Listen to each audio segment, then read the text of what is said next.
Minx 嘅讀者大家好，歡迎收聽 Minx Radio。Monday is not blue， 我係 Hannah 陳漢娜。今日想分享嘅故事係三島由紀夫嘅短篇小說《寫詩的少年》，希望大家會鍾意。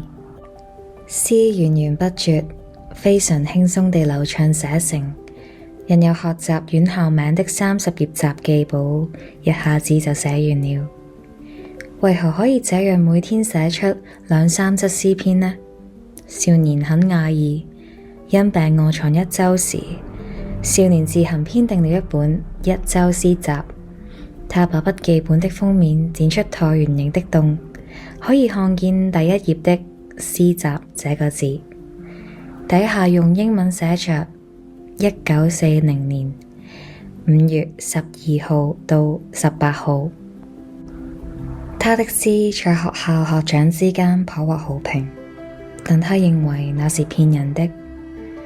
只不過因為我才15歲，所以大家還起哄罷了。但少年確信自己是天才，所以他對學長說話的態度頗為自大。他不願用我認為或許是這種說話方式，無論什麼事他都留心用那就是這種說法。他因自述過度患貧血症，但他還沒察覺自己的醜陋。詩與這種生理上的不快是兩回事。詩與任何東西都不同。他說出微妙的謊言，藉由詩學會如何微妙地說謊，只要言辭優美就行了。於是他每天仔細閱讀字典。少年心神恍惚時，總是在眼前出現比喻的世界。毛蟲們把鷹葉變成蕾絲，拋出的小石子越過明亮的橡樹去看海鳥。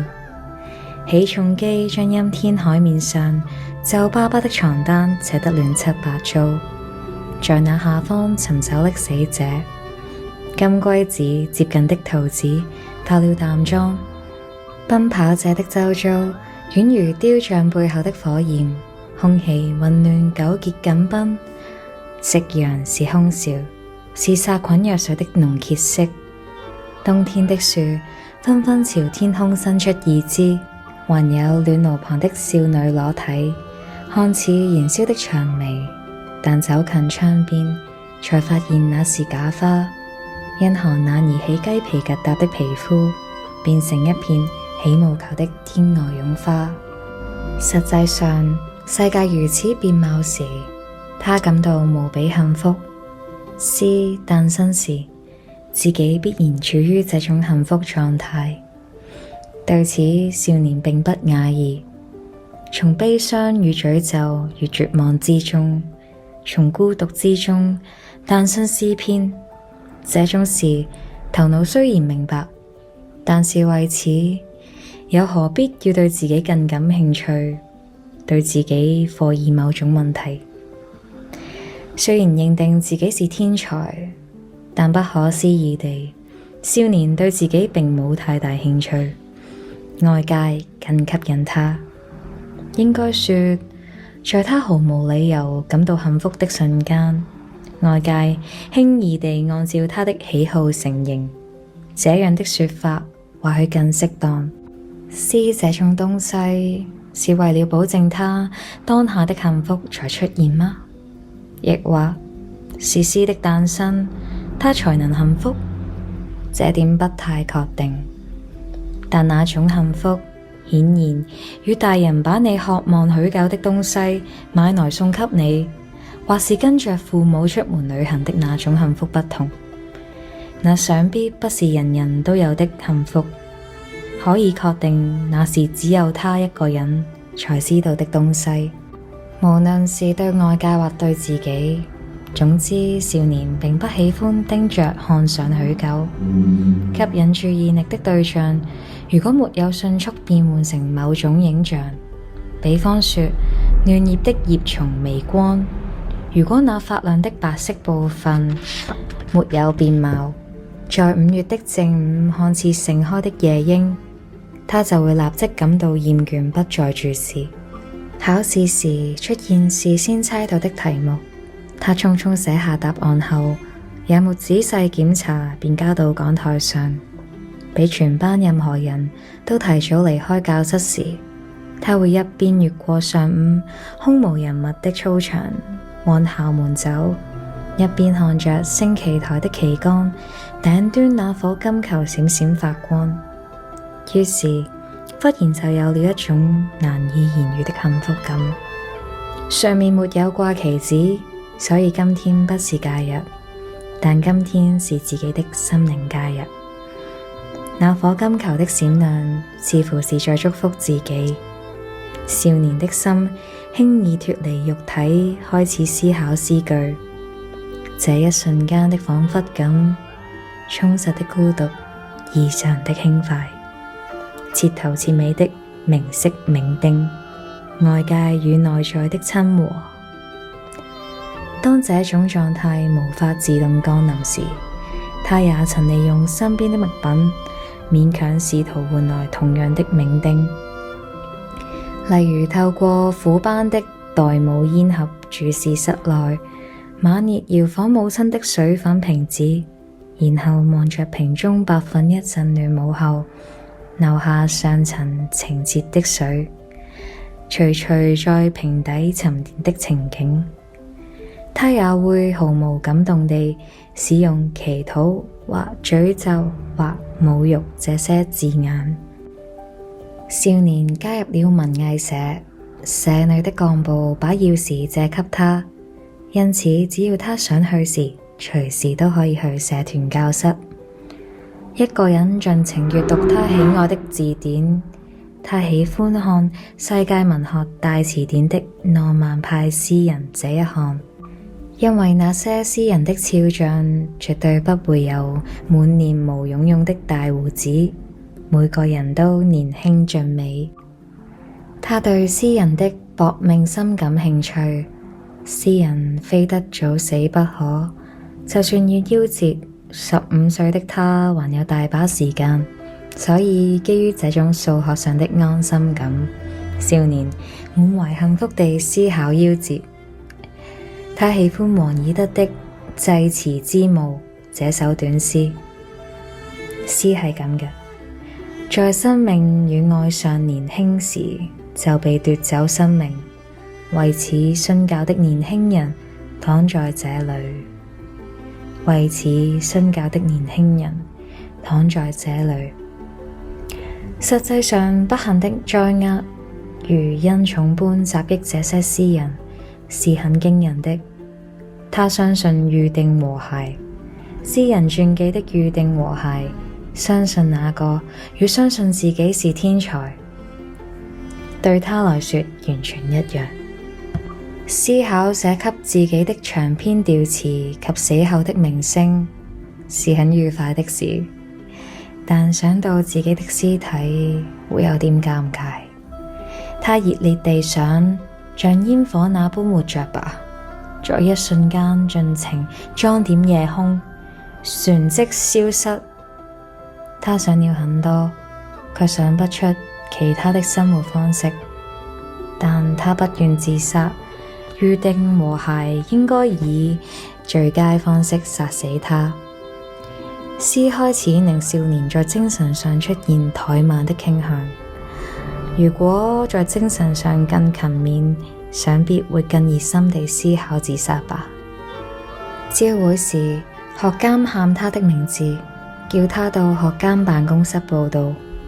被叫去那裏，比起被叫去教官室，意味着更嚴厲的斥責。你應該心裏有數吧。有人們如此調侃他，他的臉色蒼白，雙手發抖。學監拿着鐵製的火塊，在沒有火的火盤餘燼中寫字，一邊等待少年。少年進來後，他以溫和的聲調說：坐吧。並沒有斥責少年。他說看了少年刊登在校友會雜誌上的詩作之後，學監針對詩作及家庭提出種種問題。最後他說，直勒與歌德是兩種類型。直勒你知道吧？直雷爾嗎？是的，你千萬不能變成直勒啊，應該效法歌德。少年走出學監辦公室，回教室時，不滿地板起臉，拖着腳步走。歌德與直勒的作品他都沒看過，但是他看過肖像。我不喜歡歌德，那是個老頭子。直勒很年輕，我比較喜歡直勒。比他年長5歲的學長奧，這位文藝社社長非常照顧他，他也漸漸對奧頗為有好感，因為奧明確認定自己是懷才不遇的天才，不把年齡上的差距當一回事，爽快認同少年也是天才，所以天才與天才當然是應該做朋友。奧是某侯爵家的嫡子，於是他自以為是法國的尼爾亞當伯爵，對自己的顯赫家世引以為傲，將他對舊日貴族文藝傳統的耽美式惋惜寫成作品。奧也曾把詩作與小品匯成一輯自費出版，那讓少年很妒忌。二人每天都會長篇累贅地通訊，這項通訊的日課很愉快。少年幾乎每早都會收到奧寄來的杏子色西式信封，縱使是再厚的信，重量也可想而知，但信件這種異樣厚實的輕盈，這種充滿輕快之感，大大取悅了少年。二人的信件末尾通常會寫上近作或當天寫的詩，如果來不及時，就抄錄舊詩。至於信件的內容，就漫無邊際、包羅萬象了。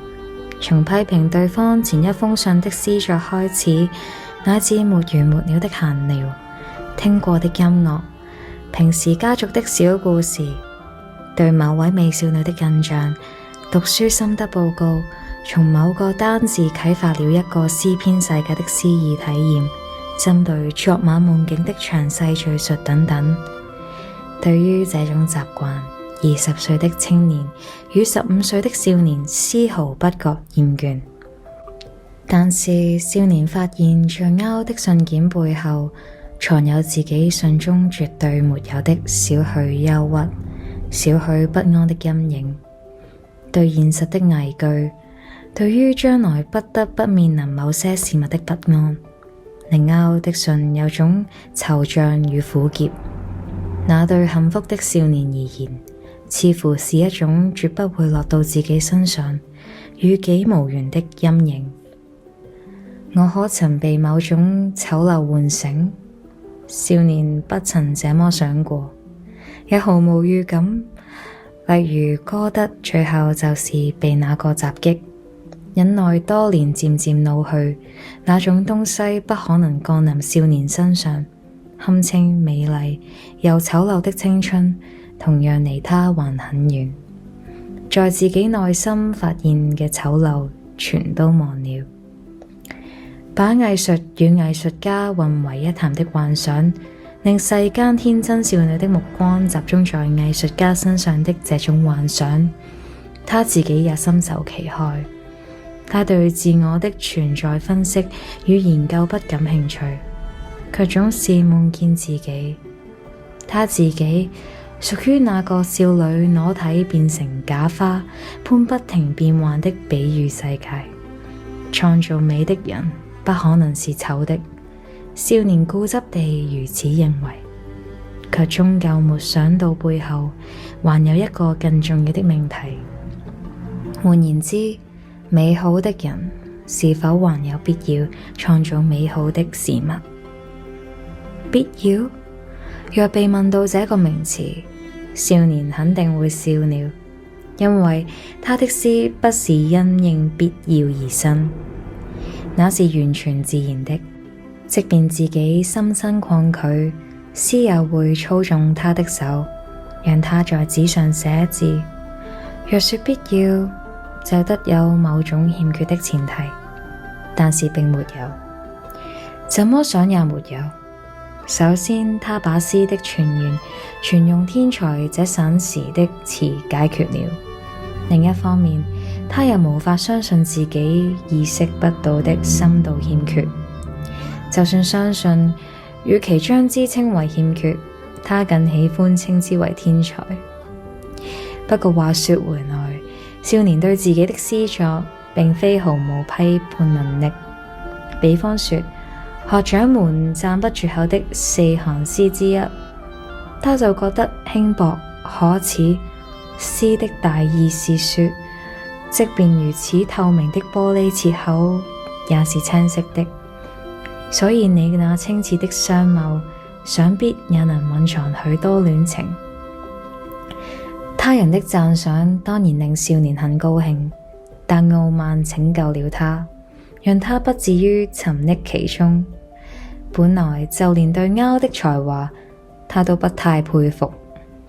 歐在文藝社的學長當中，的確格外有才華，但他的話並未特別在少年的心裏造成分量。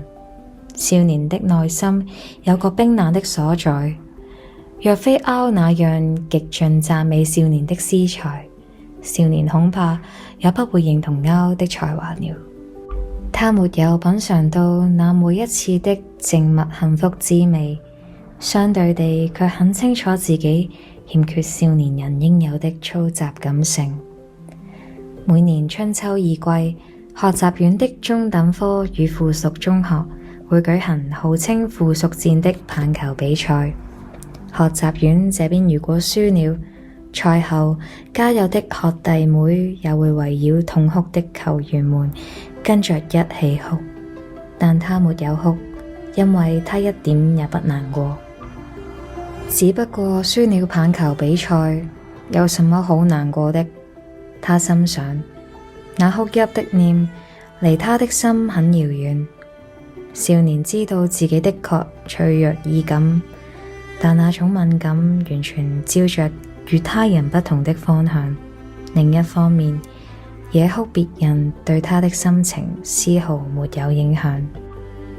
少年寫的詩逐漸充斥戀愛題材，他沒有談過戀愛，但他已厭倦老是假藉自然風貌的改變來寫詩。他轉而喜意歌詠心情的時刻變化。對於吟詠自己尚無經驗的題材，少年毫不心虛。他從一開始就確信藝術本就如此。對於自己的沒經驗，他並不怨嘆。事實上，在他尚未體驗的世界，現實與他的內心世界之間，本就沒有對立與緊張。因此，他沒必要勉強相信自我內在世界的優勢。透過某種不合理的確信，他甚至可以認定這世上沒有任何情感是他不曾體驗過的，因為對他這樣的敏銳感性而言，世間一切情感的原型，即便在某些場合只是預感，經過一再複習之後，其他的體驗全都可以藉由這些情感元素的適當組合而成立。至於什麼是情感的元素，他武斷地做出定義，那就是文字。文字真正有個性的使用方式，他尚未習得，但他在字典裏找到許多名詞，往往越普遍的名詞，意義與內容就越多樣化，因此會被認為具有個性化的個人獨特使用法。但這種獨特的使用法，不見得非要透過親身體驗才能創造或珍惜。我們的內在世界與文字的邂逅，有時是個性化的東西觸及普遍性的東西，也有時是藉由普遍性的東西磨練之後才能得到個性化的東西。這種難以形容的內在經驗，在15歲的少年內心也已充分累積，因為他碰上一個新名詞時感到的違和感，同時也會讓他的內在體驗某種未知的情感，而那也幫助他在表面上維持與年紀不符的平靜。因為當心裏萌生某種情感時，那種情感在心頭激起的違和感，立刻會令人想起前述違和感中的適當對象，想起激發那個的名詞，並且以習慣藉由那個名詞替當下的情感爽快命名，做出處理。因此，無論是絕望或詛咒，戀愛的喜悅或失戀的悲嘆，苦惱或屈辱，少年通通都知道。要稱之為想象力很容易，但少年拿不定主意是否該如此命名。若稱之為想象力，就必須想象他人的痛苦，設身處地移入自己的情感，而少年的冷漠令他感覺不到他人的痛苦，自己不痛不癢，只是的孤，那就叫做痛苦。我知道。5月某個晴朗的午後，放學了，少年盤算着文藝社的社團教室，若有誰在就說話再回家，於是朝那裏去。途中遇到拗，正好我有話跟你說。拗說，二人從舊校舍的組合屋教室走進用3夾板隔成個社團教室的建築物。文藝社位於昏暗1樓的1樓，運動社團的教室那邊傳來喧鬧聲、笑聲以及校歌。音樂社的社團教室傳來遙遠模糊的鋼琴聲。拗將鑰匙插進破木板門的鑰匙孔，那扇門在開鎖後還得用整個身體去撞開。社團教室空無一人，只有熟悉的灰塵氣味。拗先去打開窗子，把沾了灰塵的手在窗外拍一拍，在快要壞掉的椅子坐下，安頓好後，少年立即開口：我昨晚做了一個有顏色的夢，我本來打算今天回家後就寫信給你。少年認為有色彩的夢是詩人的特權，頗為得意。夢中的我在一個很像紅土山丘的地方，那種紅土的顏色很鮮明，夕陽落下火紅的餘光，令紅土的顏色更加惹眼。這時右邊有人拖着長長的鏈子出現，鏈子另一端存的是一隻比人大上4-5倍的孔雀。孔雀收起羽毛，被人牽着緩緩走過我眼前。那隻孔雀的顏色是鮮亮的綠色，全身都是綠的，綠得閃閃發光，非常漂亮。我目不轉睛地看着孔雀被牽着越走越遠，直到再也看不見為止。那個夢太精彩了，我每次做到有顏色的夢時，必然是過度鮮明的鮮艷色彩。如果依照弗洛伊德的夢的解釋，綠色的孔雀不知代表什麼意義。拗不置可否，拗和平日不大一樣。雖然他的臉色一向很差，但這天他沒有用那種帶着安然熱度的聲音說話，也沒有以熱烈的反應回報少年的敘述。他顯然是心不在焉地聆聽少年自言自語。不，他根本沒在聽。他的制服高領周圍微微散落頭皮鞘，昏暗的光線令金色的櫻花襟章發亮。他那比一般人高挺的大鼻子誇張地聳動，其實他的鼻子只是有點太大，形狀都是挺秀麗的。現在那鼻子露出非常困惑的表情，少年感到他的苦惱似乎在那上頭結晶了。桌上布滿灰塵，胡亂堆放着舊校正稿和良尺，少了筆芯的紅鉛筆、校友會雜誌合訂本，以及沒有寫完的稿子。少年很喜愛這種文學式的雜亂，只見歐伸出手，像要憂鬱地整理東西，朝那舊校正稿伸手，結果他白紙纖細的指尖那刻染上鼠灰色的塵埃。少年吃吃發笑，但歐沒有笑，他醉了一聲，一邊拍手拍灰塵，一邊說道：其實我今天有話跟你說。什麼事？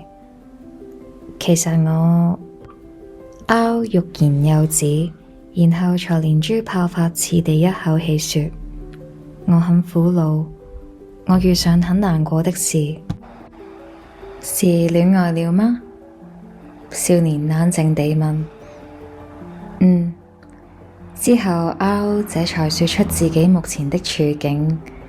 他與年輕的有夫之婦相愛，被他父親發現，棒打鴛鴦。少年瞪着大眼睛仔細打量歐，他心想：這裏有個為情所困的人，我第一次親眼目睹戀愛。那並非美麗的風景，嚴格說來，其實令人看了很不快。歐失去平日的蓬勃生氣，垂頭喪氣，簡而言之，心情極糟。那是遺失東西或沒趕上電車的人經常露出的表情。不過聽到學長吐露戀情，刺激了少年的虛榮心，他多少有點洩氣。他努力試圖做出一本正經、頗有同感的悲傷表情，但是實際墮入情網的人那種平庸，令他有點惆悵。少年的心裏終於想出安慰之詞：真是苦了你了。不過這樣一定能夠寫出好詩吧？歐無力地回答：我那還有寫詩的心情。可是詩不就是在這種時候拯救人類的東西嗎？少年忽然想到自己寫出詩作時的幸福狀態，如果借助那幸福的力量，想必可以打倒任何不幸與懊惱。那何不幸？你還不懂啦。這句話刺傷了少年的自尊心，少年的心變得冷漠，企圖報復。可是若是真正的詩人，真正的天才，這種時候詩應該會拯救你才對吧？歌德寫出了維特，讓自己免於自殺。歐回答：但是歌德就是因為打從心底感到詩或其他任何東西都救不了自己，除了自殺，真的已別無選擇，才能寫出那種東西。如果照你這麼說，歌德為何沒有自殺？寫作與自殺如果一樣，為何他沒有選擇自殺？歌德沒有自殺，是因為膽小嗎？亦或是因為他是天才？因為他是天才。那麼，少年還想再質問一句，然而連他自己也不明白了。歌德的自我中心主義到頭來讓他免於自殺，這個觀念雖不明確，卻模糊地浮現心頭。少年強烈感到渴望用這種觀念替自己辯護的衝動。歐說的那句你還不懂，深深刺傷少年的心。在他這個年齡，對年紀的自卑感比什麼都強烈。雖未說出口，但少年想出一個用來嘲笑凹最適當的絕妙理論。此人不是天才，因為他居然會去談那什麼鬼戀愛。凹的戀情的確是真正的戀愛，是天才絕不可能會有的戀情。凹舉出藤壺與原氏的戀情，佩利亞斯與梅麗桑德的戀情，崔斯坦與伊索德的戀情，克萊夫王妃與內莫爾公爵的戀情，以及其他種種不倫之戀，為例來分析自己的苦惱。少年邊聽邊為他的告白缺乏任何未知要素感到驚愕，一切都已被書寫，一切都已被預感，一切都已被複雜。寫出來的戀情顯然遠遠更加生動，詩中駒歌的戀情遠遠更加美妙。凹為了追求遠甚於此的美夢，親自跑到現實中的舉動令他費解。少年不懂對繁榮的欲求是如何產生的。凹在敘述的過程中，似乎漸漸放下心防，開始長篇大論地談起自己的情人有多麼美麗，聽起來似乎是個出色的美人兒，但少年想象不出任何形貌。凹說下次要拿照片給少年看，然後凹有點醜潔地做出極具效果的結論。他說我的額頭很美。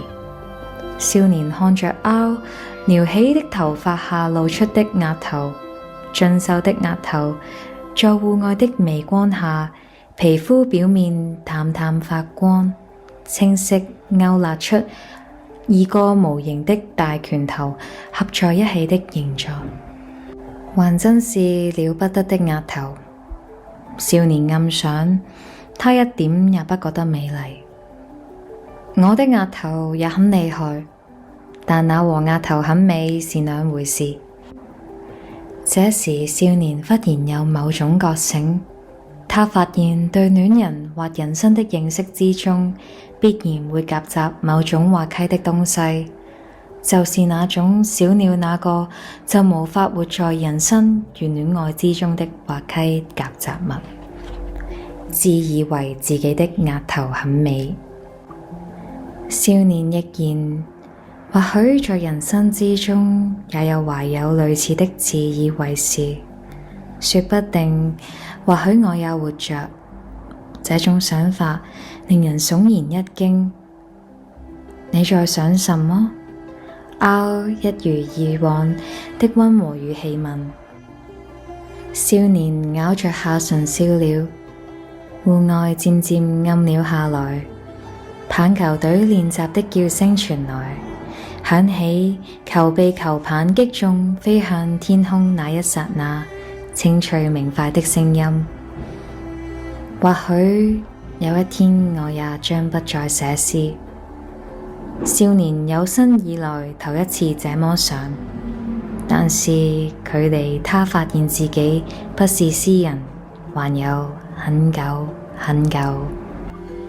唔知大家鍾唔鍾意呢個故事？希望為大家嘅星期一帶嚟一啲顏色啦。下次見。